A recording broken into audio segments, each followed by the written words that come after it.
अस्सलाम वालेकुम। जैसे कि मेरा नाम ज़फ़र शकूर है, मैं आपको आज का जो टॉपिक है वो आपको समझाने की कोशिश करूँगा। केमिस्ट्री का टॉपिक है इलेक्ट्रिकल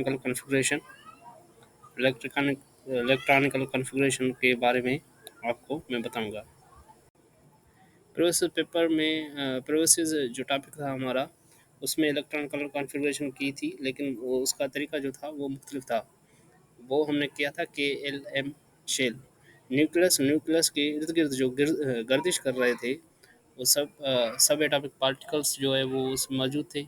के शेल में जो मौजूद होते ज़्यादा से ज़्यादा 2, और उसके बाद के एल शेल जो होता था उसमें 8, और उसमें एम में जो 18 जो है इलेक्ट्रॉन मौजूद होते थे।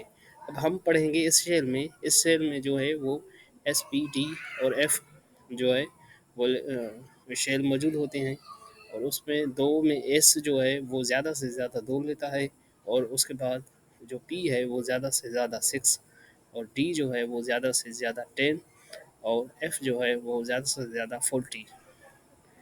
अब एक समझने के बाद हम पॉइंट्स हैं 2-3, वो मैं आपको बताता चलूँ।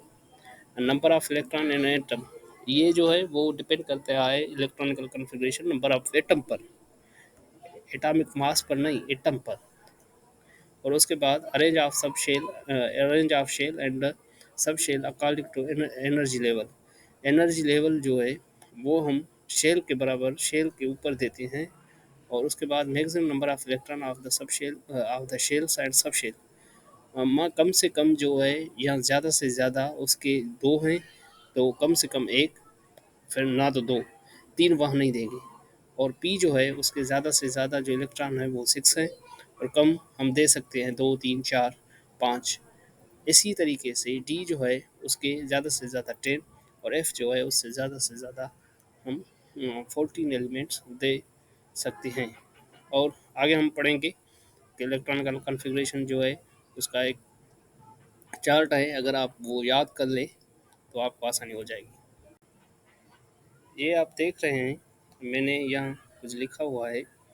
द एन जो है नंबर ऑफ शेल बता रहा है हमें। फर्स्ट एस लिखा हुआ है, उसके बाद N2 है, 2S 2P, और उसके बाद N3 जो है 3S। इसके ऊपर मैंने निशान लगाए हुए हैं तीर के। तीर का निशान का मकसद ये है, 1S के ऊपर जो है वो एक की दूसरे पर जो है क्रॉस नहीं कर रहा, तो हम फर्स्ट ऑफ ऑल 1S लिखेंगे, उसके बाद 2S लिखेंगे, 2S के बाद हम 2P लिखेंगे, फिर 3S लिखेंगे, 3S के बाद फिर हम लिखेंगे 3P, फिर लिखेंगे 4S, 4S के बाद हम 3D लिखेंगे। ये समझने की बात है, अगर आप एक दफ़ा इसे याद कर लें, मेमोराइज़ कर लेंगे, तो इंशाल्लाह आपको समझ में आ जाएगा। 3D के पीछे उसके बाद जो है 4P, उसके बाद 5S के बाद 4D, 5P और 6S, 6 के इस बाद 4F, 5D, 6P, 7S। जो आखिरी इलेक्ट्रॉन हमारा होगा इलेक्ट्रॉनिकल कॉन्फ़िगरेशन में वो 7S पर होगा।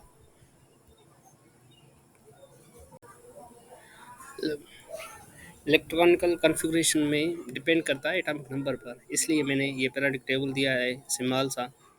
आप यहाँ देख सकते हैं कि ऊपर जो लिखा हुआ है हाइड्रोजन ही ले लें, उसके ऊपर जो लिखा हुआ है 1, इसका मतलब है इसका एटॉमिक नंबर 1 है।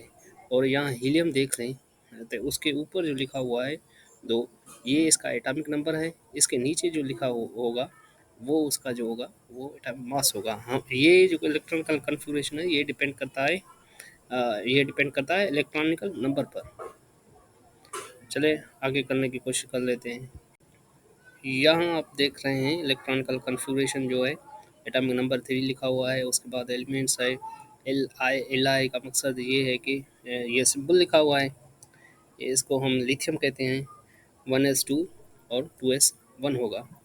एस का 2 और एस का 2s का 1, ये अगर हम आपस में मल्टीप्लाई नहीं सम करें तो इसका जवाब होगा 3। ठीक है। और उसके बाद मैंने दिया हुआ है नाइट्रोजन। अगर आप देख लें नाइट्रोजन का एटॉमिक नंबर है 7। नाइट्रोजन उसका उसकी निशानी है N, 1s2, 2s2, to some 4 2p4 ये कितने हुए? ये होंगे 1s2 2s2 2p3 कितने हुए? 2 2 4 4 3 7 शाबाश। और हम मैग्नीशियम के बारे में पढ़ेंगे। मैग्नीशियम जो इलेक्ट्रॉनिकल कॉन्फ़िगरेशन नंबर है और एटॉमिक नंबर है 12 1s2 2s2 2p6 3s। उसके बाद कैल्शियम जो है उसका एटॉमिक नंबर है 20। अब 1s2 2s2 2p6 3s 3p6 4s2। अब ये हो गए 20। अब इसके बाद जो है हम अगर देंगे 20 के ऊपर तो हम 4s2 से भी शुरुआत उनकी होगी। आगे मैं आपको करने की बता रहा हूँ, आप थोड़ा सोच लें 4s2 के बाद क्या आएगा। ये Cr मैंने लिया हुआ है, उसका एटॉमिक नंबर है 24। 1s2 2s2 2p6 3s2 3p6 4s2 3d। अब 4s2 के बाद 3d आएगा, क्योंकि मैंने आपको पिछले टॉपिक में बताया है कि अगर 4s के बाद 3d आएगी, ठीक है, आई समझ में। अगर हम इसे ऐसे भी लिख सकते हैं 4s2 3d 4 भी लिख सकते हैं, अगर एम स्क्वेज में आ जाए कि Cr का एटॉमिक नंबर है 24, उसका कॉन्फ़िगरेशन क्या होगी 4s2 3d 4। ये इसलिए लिखते हैं कि उसका स्पेस जो है वो थोड़ा कम किया जाए। मैं उम्मीद करता हूँ कि आपको मेरा लेक्चर जो है वो समझ में आई होगी, लेकिन कुछ जो हैं मेरे में खामियां ज़रूर होंगी, तो इंशाल्लाह मैं उसको इम्प्रूव करने की कोशिश करूँगा। तो आपसे इल्तिजा है मेरी कि मेरा जो चैनल है उसे सब्सक्राइब ज़रूर करें। थैंक यू, मेहरबानी।